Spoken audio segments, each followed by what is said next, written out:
And the brutal cold is already being blamed for at least 7 deaths, unfortunately, across the Midwest, including 2 here in Indiana.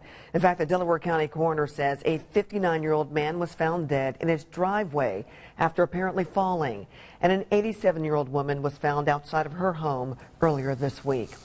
And that's all part of the reason why city officials are going out to the homeless camps tonight to check on those who are living out in the life-threatening elements while taking a point-in-time count. Our Emily Longnecker tonight has a look at where people can go to escape this cold weather and how visitors from out of state are trying to keep warm.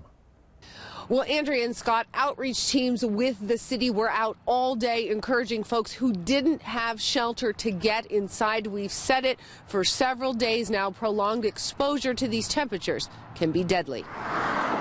The reality is we know there will be people unsheltered hunkering down tonight trying to get through the night. A harsh reality despite several warming centers across central Indiana and Indianapolis opening their doors to folks needing a place to take cover from sub-zero temperatures. There are people struggling with mental illness and addiction that sometimes are afraid to come into shelter.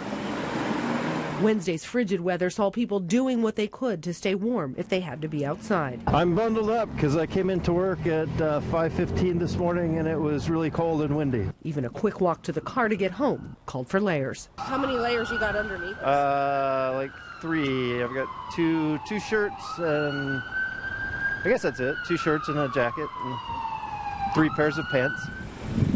I'm freezing. Even with all of this on, I'm freezing. Veronica Villa and her friends have good reason to not be used to the cold. They're in town for a teachers' conference, all the way from California. We got a note under the hotel door this morning. It said the wind chill's -40, so never experienced anything quite like it.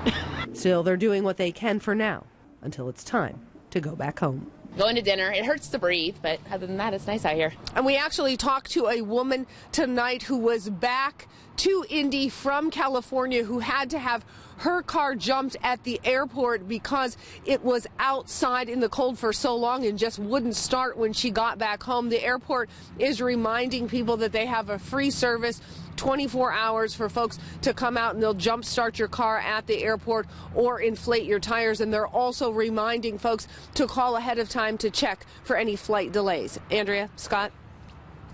All right, Emily, thanks so much. Well, the